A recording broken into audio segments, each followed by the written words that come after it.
name is Salpi, and we're very honored to have a very special guest today, actually two guests. One, a veteran, Salpi Ghazarian, the author's sister. We're very honored to have her, and as well as our author, Maral Boyadjian. Before I introduce our speakers, I would like to bring to your attention that there are flyers at the door. Please pick them up because there are very good events coming up at the museum as well as at the Armenian Institute. If you have any questions about the event at the Institute, you can talk with Salpi.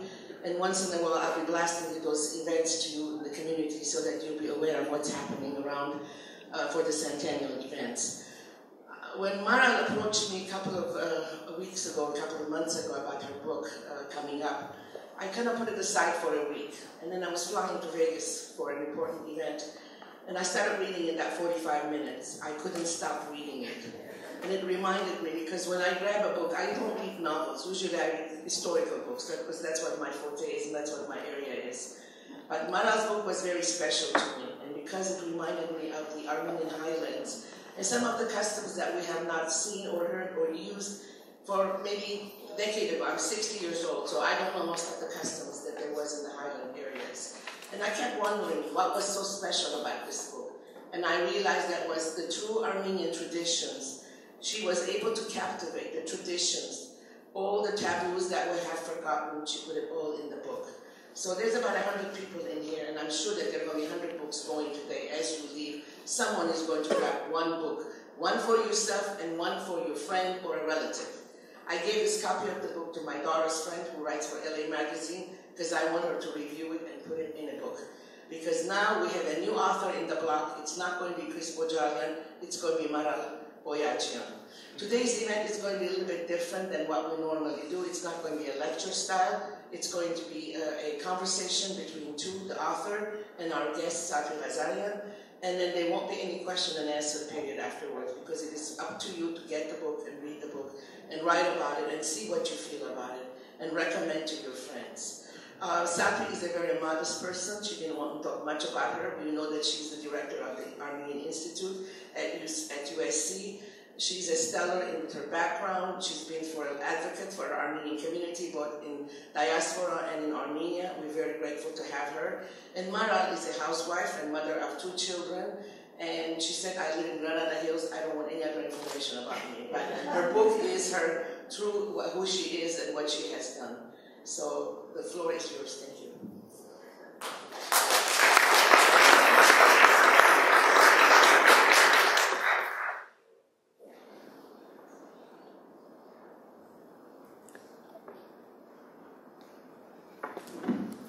Maggie is a force of nature. She does what she does, not just capably, but with a whole lot of passion. Okay, I wasn't going to get weepy. I'll get weepy a little bit later. Thank you. Thank you, Maggie. Thank you for coming. I'm going to get weepy one more time, then it'll be okay. And the reason I'm going to get weepy next is because Ararat is really very symbolic for us. Our mother was here until very recently. She's at another care facility now. And so is the Poppies Boyadjian, Maral's mother-in-law, Shah's mother. And in many ways, why do I do this? It's a sign of age, huh? Heredity. In many ways, this is their stories. What Maral has managed to do in ways that amaze me is to take the stories of individuals and turn them into our common story. And so being here, Maggie, is special. Thank you. I want to introduce Maral Boyadjian as a preschool teacher for years at Alex Filipos, somebody who's always been committed to education, someone who's read all her life, and someone who is, as many of you know, and you know her, if not persistent, does nothing by halves. If she does it the whole way. And what she's done here is written a book that is both difficult and also at the same time very, very easy not to put down. So thanks for doing it, but I really, really want to ask why. You know, we all have, and I think this year is making that so much more obvious. We all have issues to resolve, not just personally, but as Armenians, especially 100 years later. Huh? We all have issues. We all want something. Sometimes we don't know that we do, but we do. There is something there that is still unresolved, unfinished, unanswered for something. I'm just trying to begin to understand mine, but what are yours? What is it that you wanted? In 2008, my daughter went to college, and she had been a Maral Boyadjian student from age 3 to graduation. She came home one weekend and she said, "Mom, my friends don't know about the Armenian genocide." One girl specifically had asked her to bring back a book that she could read and learn about the genocide. And I remember where I was standing, I remember what time of day it was, and I remember just a light bulb going off in my head, and I thought to myself, I should be able to hand her a dozen books. Something an 18-year-old could read, something interesting yet informative, put it down, and not forget about it, not forget about us. And I didn't have a dozen books to choose from. I didn't have a human interest sort of a story to give her. And I decided right then and there that I was going to write that book. Something where it wouldn't be numbers at the end, 1.5 million Armenians in 1915, this is what happened to them. I wanted them at the end to know that this family, these two individuals, this is what they went through and how they were affected. At the surface, that was the reason. Keep going, because that's not enough. You could have said, gee, I wish there was a book. But the reason... You could have. Yeah. I believe we all live our lives with certain advantages. Some we acquire along the way, some we're born with. And it could be like a good family life, a stable home, a good mathematical mind, a pretty face, a good singing voice. And these are just great. And then we have our challenges. Growing up in Encino, California, in the 1960s and the 70s. In the same bedroom. In the bedroom. With a name like Maral Boyadjian was a challenge. I mean, we were such a minority, we were on the list of minorities, do you remember? So it was a challenge. But as I grew, and really at that moment when Kadi said to me, "Mom, what do I do?" I realized that I was going to turn around and make this challenge my gift. It was my gift. True. It was my gift and given to you. To me. All the responsibilities of being Armenian made me work harder, made me reach, and I was going to make that my gift. And I was going to turn that around and use it, and I was going to write a book about us, a real human interest sort of a book with very historically sound. I was going to turn around and use that and write this book. There are layers of things that really surprised me. Maral, I was in Armenia, Maral sent me the manuscript and said, "I don't know if you want to read this, but here's a manuscript." And the first thing that totally shocked and surprised me was the depth of the pain. And I don't want to say this in a way that turns you off from reading it, because Maggie's right. You just keep turning the pages. But the depth of the pain that they lived, that you relived, amazed me. It was hard to read it. How did you write it, rewrite it, put the commas in, change the paragraphs, write it again, and relive it again? I told myself, now I'm going to get weepy. I told myself every day that I sat down that I had to read about that aspect of it. The memoirs especially were very, very hard to research. I told myself 2 million, probably in Anatolia at that time, 2 million of our people lived through the genocide. 1.5 million died. The remaining survived and lived with it. And I told myself, if they could do that, I could read about it. And I could write about it. And every day, I did that. One of the things that you do in the book that is something that the reviewers have commented on, that Maggie just talked about, is the ability to conjure up detail, daily detail of life.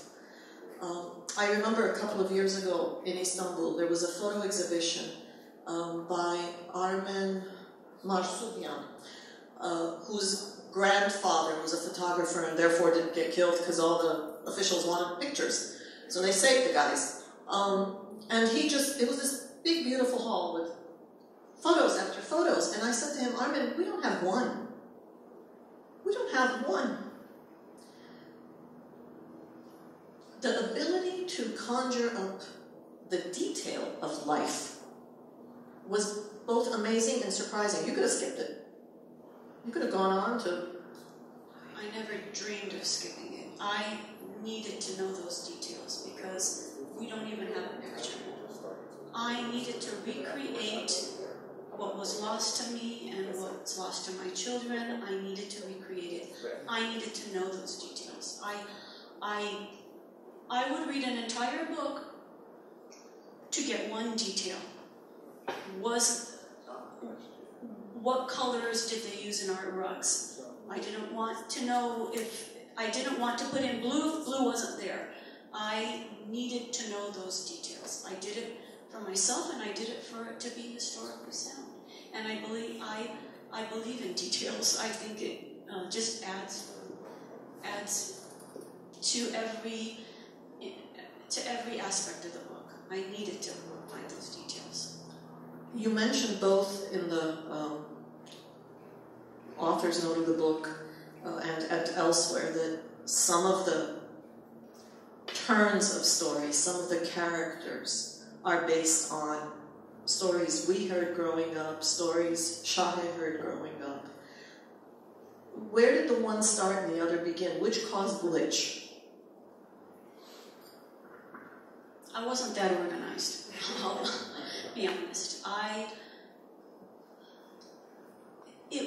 I didn't intend for this book to be a memoir, so I didn't start writing it thinking that I would use all the grandfather's experiences and all the grandmother's experiences. But where I thought it was effective, and from the stories that I had heard that made an impression on me, I used them. But I just did it as I went along. And I knew that I wanted to include the fact that we know one thing about our maternal grandfather, and that he was a merchant. I needed for him to be in that book. I needed to recreate him in some way. I knew Shahe's grandfather was a fedai, and I knew how many times he escaped death just using his wits, and I needed to incorporate that. And I needed to absolutely pay tribute to all those young men that sacrificed, not just in the end, but as fedais who sacrificed their private lives, their home lives, their safety, their comfort. I needed to include that. You've included not just people from the past, but also objects from the past. So you mean specifically this bracelet? I do. I do.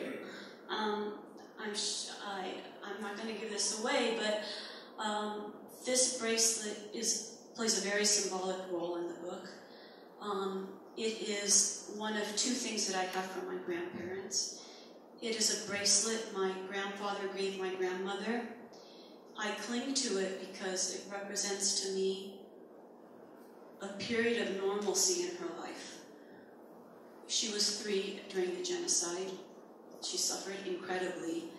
But this bracelet symbolizes a time to me where she had a husband, she had a daughter, she had shelter, she had somebody who cared, and this is a token of his affection for her. And I needed to immortalize it in my book. As you say that, I realize how we never heard any of that.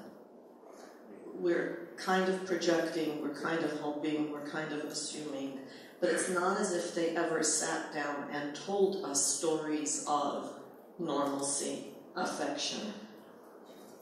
And I'm sure we're not alone.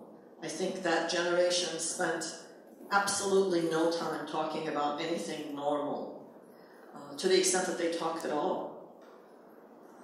The irony of this, I think, is that we grew up often saying, you know, get over it, talk about something else, which in retrospect is, you know, possibly the dumbest thing we've ever said. And now look, not only are you kind of seeking those stories, but you're recreating them. Yeah, and that's why so much of the book is not about the genocide. It's so much of the book is about human relations. It's about our daily lives. It's about the smelly sheep wool dyer. It's about Uncle Hagop who pesters his family all day long.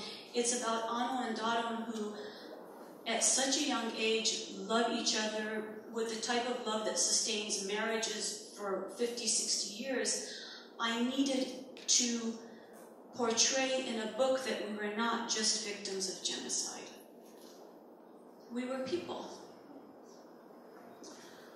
You decided to go to Sasu, but not at the beginning. You didn't do this. First, how long did it take? Really, how long did it take? From the day Karim walked in and said, hey, I need a book. Yeah, 5 years. Karim, did you send that friend the book? After all this, did you do it? They bought it a week later. They bought it a week later. Very good. We'll talk about the buying a little bit later. You didn't go at the beginning of this process. It took 5 years to write. 3 years in, I was suddenly struck dumb. And I told myself, really, Maral? You're writing about a place you've never been, never seen. You're describing terrain, colors of the soil, hills and valleys and streams, and you've never even seen it. You need to see it. I needed to be sure that I was respecting history and the people who really did live there and really did deal with that rocky soil and temperatures that soared and plunged, and I needed to make sure that I was being historically sound. It was very important to me. And were you? I was remarkably so. Unbelievably so. I was, for most of the trip, I was just silent because I knew that fertile soil that people always talked about should have been a special color. I don't know how I knew. I knew that our soil was not the type of soil that I have in my backyard in Granada Hills. I just knew it. And when I went, I saw the mauves and the pinks and the mustard-colored soil and depending on whether it was wet or not, the golds. And I thought, my goodness, why does nobody talk about the colors of our soil? Why? And I knew that nobody could see what was around that other mountain because the mountains and the hills were prominent. They were everywhere. And then I knew why our houses were made of stone is because you had to clear that stone in order to have fields to irrigate and plant. And I was so relieved and so glad that I came home and I finished the book in the next 2 years, and then I went one more time. You went again after the book was finished? After the book was finished. Because? I don't want to really be anywhere else, was the reason I went the second time. And to see specific villages and the specific vicinity that Shahi's grandparents had come from. And this time to make a connection with the people who were living on our land, the Kurds. I hesitate to go there, but I'm going to go there. It's because we've had 100 years of unresolved issues, expectations, claims, And I don't mean, half of Erzurum and the other half of Gars. I don't mean that. I mean, the expectation that somebody's going to say to me, yeah, that really did happen to your grandmother, and that was bad. Having lived this 100 years of no answers, I think that we end up looking for real simplistic answers. The Turks are bad, the Kurds are bad, the Armenians are good, the land is ours, I don't know where they're going to go, let them go somewhere. We look for these simplistic solutions. But I kind of think that when you see that land, you find that it's not possible. Right? Wrong? The Kurds are so like us that I was taken aback because they're hospitable, they're kind, they're generous, they're protective. At least they were to us, and I see no reason to think that that was just a space and time and I got lucky. I think that in general, they're so much like us.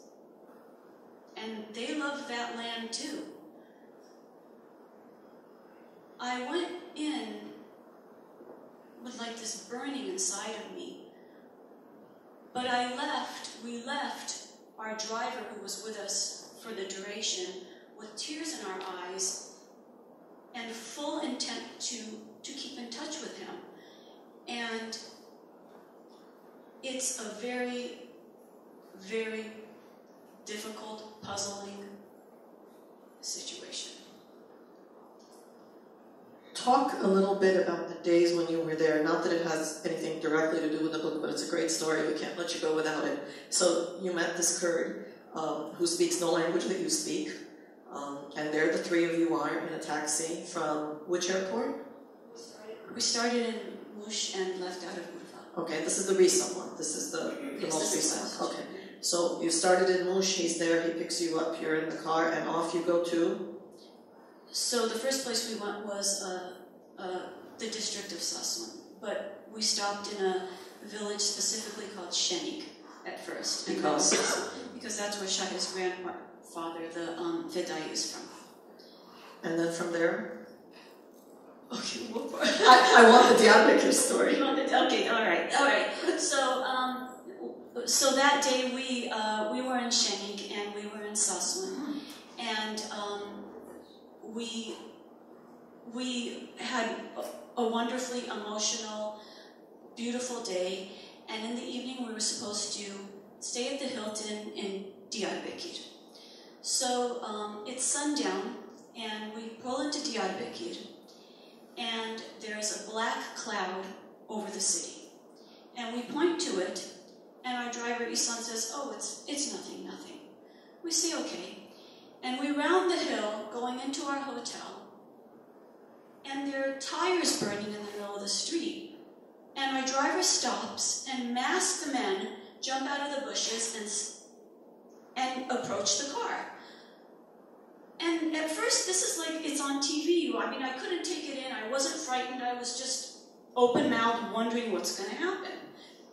And our driver, Isan, and this masked man, they're yelling at each other, and the only word I understand is tourist. But the masked man does not care, and our taxi gets turned around, and Isan's mad because we're taking the long road to the Hilton. No problem, we're tired, we're going to go to the Hilton, we're going to rest, tomorrow's going to be a great day. We pull up into the Hilton, and this could have been a Hilton in any part of the United States, except there's no lights on. There's nobody. And we stand outside for a little bit until the valet scurries outside, gets our bag, and scurries back in. So we follow him inside to a Hilton that is dark, completely dark, and there's nobody there except Shahid, me, and a person who comes and crawls out from behind the desk. So she sees us and she says, lovely to have you. She's speaking English, she's got long blonde hair, and this is your room, the dining room's open, enjoy yourself. And I'm looking at her and I said, what is going on? And she says, I have no idea. And she scurries into the back room. So we get into the elevator and we go up, and our door opens onto a dark floor. It's only like 7 o'clock. We walk to our room. You can hear our footsteps on the carpet. There is nobody there except us. We put our suitcases down, we turn on the news, we're getting nothing. But we're hungry, we're tired, we said we're going to eat, and then we're going to come back to our room. We go to the dining room, empty, dark, empty.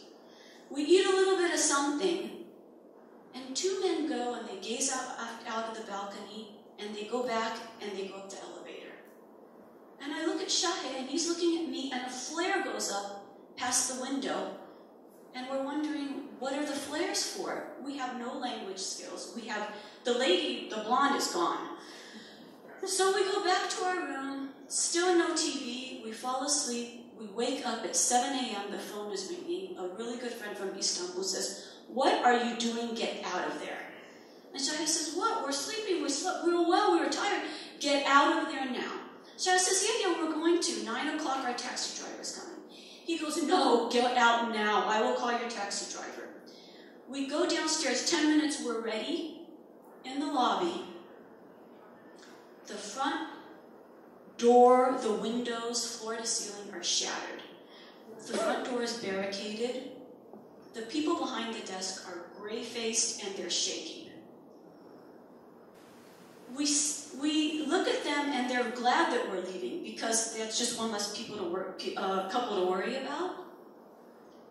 And he says, "You have a car? I hope you enjoyed your stay." We said, yes, we're waiting for our taxi. And he says, "Ma'am, there's no taxi, there's no bus. We're under curfew." So Shahe gets on the phone again to our really good friend and says, "How are we going to get out of here?" And our friend says, "Don't worry, you have it. It's true, Isan drives a taxi, but he's your private driver. He will be there." Isan comes in looking serene, just the way we left him. We get in the car. We still are not really clear as to what happened. We drive down the hill, and the side of the Hilton, the wall is gouged out. We get onto the streets of Dikranagir, and there's army tanks everywhere, trained on us, on the people. And Isan is just driving, and Shahe looks at him and says, "Isan, Urfa." In other words, we don't want to know what happened here. Urfa. Urfa kebab. And Isan says, "Sure, Urfa kebab." And we drive and we go and we get on the phone and we say, "What is going on?" to our friend. And he said, ISIS and the Kurdish army are at Kobani by the Turkish border. The Kurds are fighting back ISIS. The Turks are bombing the Kurds. The Kurds are not too happy with the Turks at this point in time, nor their allies. Or for the last few decades. Or at this moment in time, not happy at all, nor with their allies, the Americans. Hence, the biggest target they could find was the Hilton, where we were staying at that night. So we understood that we had a very close call. We did not see Dikranagir, Diyarbakir. I have no pictures. I did not see any of our civilization there. And we left straight for Urfa and the kebab.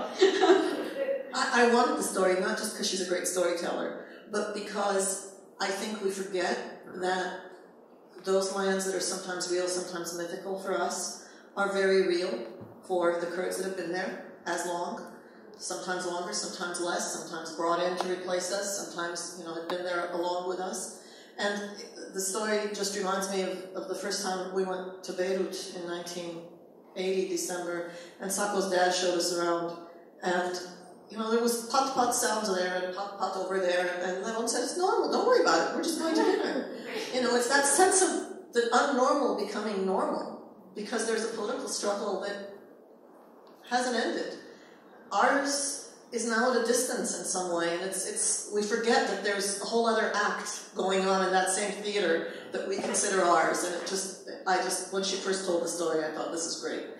I want to ask another question about the book, and then I want to talk about the process of book, because I think that many people say, "Gee, I wish there were more books about Armenians," or "Gee, I wish there were more films," and don't really realize what that means, what that takes. So I really do want to talk about that a little bit, the mechanics of this.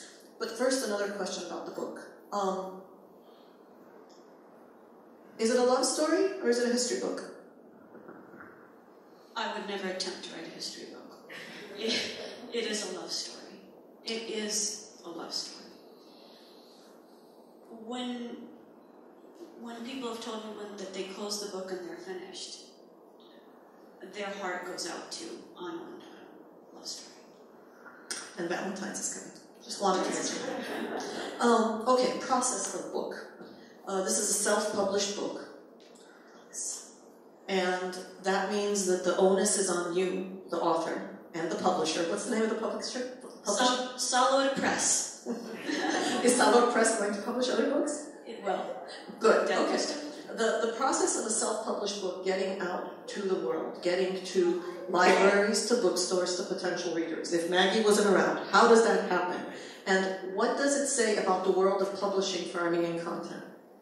You can tell any part of this whole, year-long saga. Yeah, it was a year and 2 months of discovery.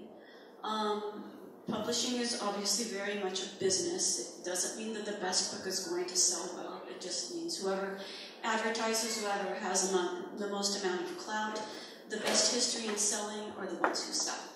To get their foot in, get their foot in through the door right away. The distribution aspect of it is very, very important. The distributors who were ready to take me on, one distributor was not ready to take me on at all. The second one was ready to take me on, and he works for Ingram, a very large distribution company in the United States. But he warned me at the get-go and shocked me. And he said, there are 1,100 books about Armenians out there, and they don't sell. He said, so I'll take you on. He said, I'll take 200, he said, but you're not going to sell.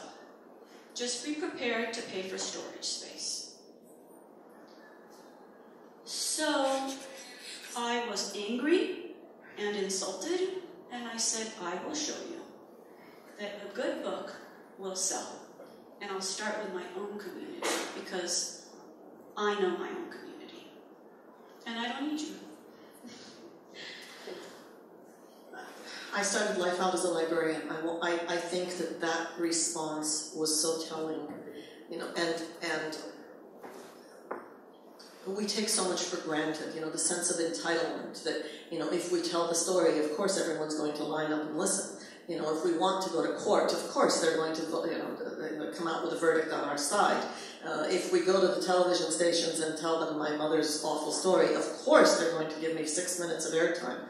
Our sense of expectation and entitlement, perhaps rightfully, I don't know, we'll leave that alone for the moment, is such that these kinds of reactions are shocking. Very real. But there's a way around it, and that is there's still people out there reviewing books who review for the content, and I got very lucky because Kirkus discovered me and gave me an excellent review, and I just found out 2 days ago that they picked me as the top 20 indie publishers of this for the next 2 months, and they featured as the Poppies Bloomed in my excellent review. And then Rodart, which is a main distributor to libraries and schools and consumers as well, also contacted me and put me on their database, and I'm much encouraged, and I believe it's just the beginning. The irony in all this is that half the people in this hall are members of about 7 organizations each, and the other half aren't members of any. And at the end of the day, I don't know that it has to be a zero-sum game. I don't know that one has to be better than the other. But, here, I've gone to a few meetings in my life, and here you've gone to practically none, smart girl. And look at the impact that 6 years of nose to the stone can produce. And I want to turn you into a poster child regardless. But I'm serious. I'm serious about the impact and the possibility of one person saying, I got a story to tell. Sit down and listen to me. You and I were both groomed the same ways. We got weekly installments of Genocide Memorial from our grandmother. And It was horrific when we were 9 and 10 and 12, but we were groomed to be here. You did it at the get-go. It took me a little longer. But in the end, I was always going to do this, and you were always going to do it. So there it is. So we're each going to do whatever it is we're going to do. This is a really moderating sort of audience. So what if we circumvent the rule and say, you know, if people would like to engage in this conversation, you're welcome to. But that means you've got to come up here and I've got to give you the mic because there's no other way to do it. So if you want to ask Maral why, again, why, crazy enough to do it, go for it. How many? Why did you call the village Salud? I was a coward. I called Salud a village, and I made Salud a fictional village because I needed the freedom to make Darong's home at the end of the village, where the orchard started. I needed for there to be a substantial town square. I needed there to be a heavily flowing river nearby. And I did not want anybody to come up to me afterwards and say, "What do you mean, never had 52 households, and we only have 51 households, and I know because my grandfather," etc. I didn't want to insult anybody. I didn't want to go there. So I needed to do that for myself, just for the freedom of creating the story that I needed to create. Vahe said on Facebook recently that the only reality is fiction. I'm sure you said it better. But that at the end of the day you want real, it's fiction. So that you can make it real.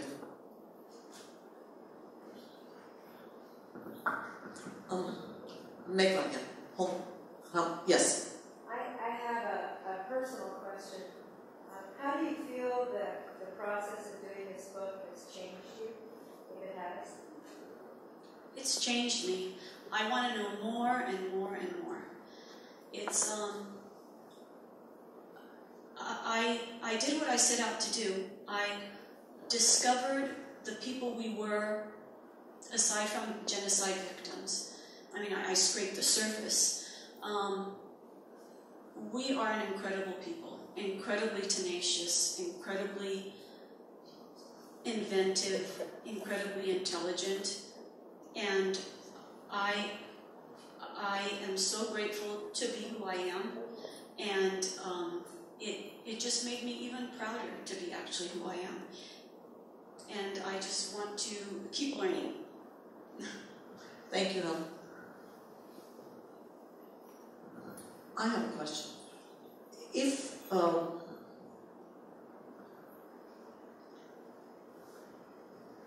If you were going to talk to another fiction writer, the stories that need to be told, the stories that put us in the context of humanity and not just an Armenian story, but a story like this that takes our story and makes it a human story, a love story. What are the stories that are out there? What if there were tangents you wanted to take that you couldn't take? What are they? The stories of the Fedais, the stories of the land. What are the stories that are there that you still want and need to be told? More than anything, my mind keeps going back to, okay, they survived, and then? There are incredible stories of the and then that it mystifies me. And then they survived, and they had 7 children, and they raised all 7 children, and they loved them, and they nurtured them, and they taught them who they were. That was the and then. It was heroic. It was superhuman. That and then really, really intrigues me. That's probably my phone going off, but never mind. Maral, are you going to write a sequel? I'm waiting for input from my audience as to which characters they feel an affinity to, and which ones I can pick up in a sequel, because that would be my and then, Laura. This is fiction writing by crowdsourcing. Yes, Oscar. There are many famous Armenian writers like Poppies Bloomed and others. Have you contacted them? Is there any willingness to help new writers like yourself to get through the door? Maral Boyadjian, and others. I've only really contacted a couple, and they've congratulated me, and I appreciate that, and that's pretty much it. Yeah. It's a tough business. Yes. Rubina? Yeah. Yes. Okay, I really appreciate what you have done, and I'm anxious to read your book. You know that, this study of the second and third generation, how they respond to how do they respond to genocide, and how they perceive the past of their parents and grandparents. And there is this observation that what the second generations wanted to forget and not to hear about it, the third generation discovered and went ahead with that, with their responses, with their different kinds of the themes that they developed in their literature. And you fall into that pattern. What was the atmosphere of the family that you grew up in? I know from your talks that your grandparents talked, or your grandmother talked about it, and told you stories about it. How were your parents reacting to this? I just wanted to know about this phenomenon for myself, to know that what was the second generation response to it, and how did you circumvent that response, getting into a relationship with your grandmother to take all the stories in and now to reproduce it on your own? Basically, what was the role of the second generation?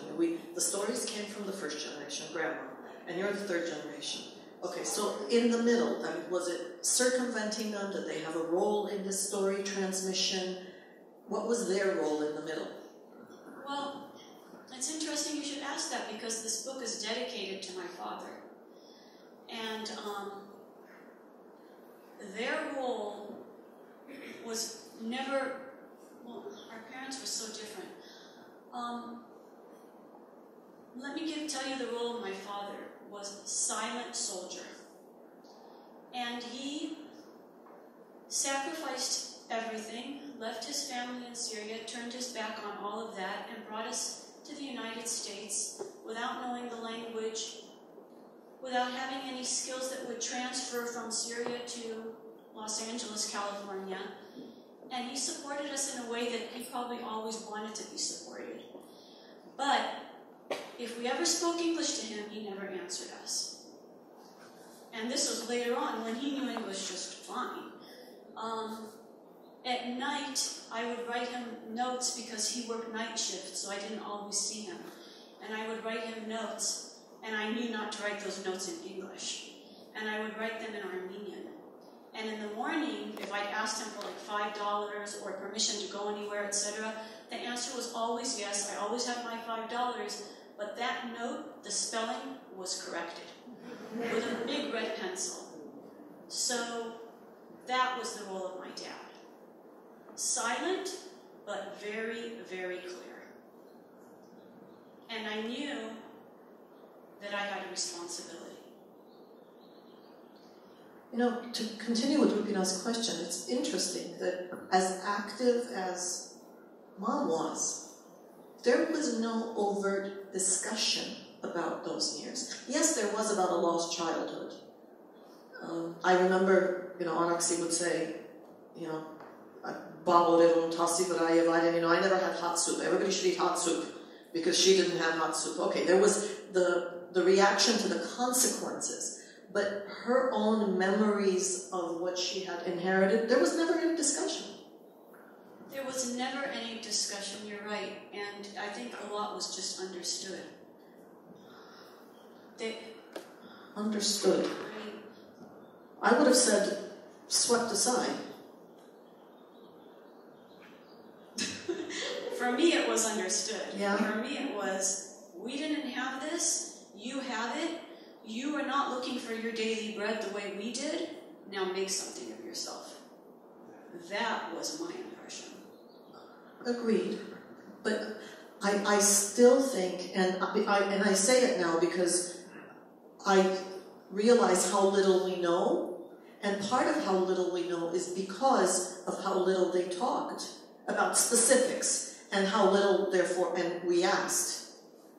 So it's, yes, the impressions and consequences of that experience were there. The details of that experience were missing, I think.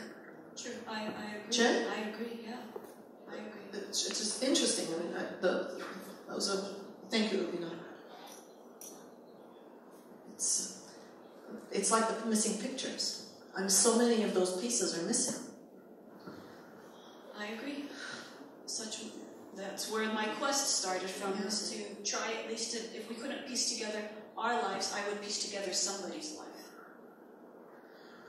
I wonder if there's the process of transmission of the memory. It's a very complex process. Very complex process, the transmission of memory, absolutely. Because the mediator is processing it herself or himself, right? So what you don't need to know, I won't tell you.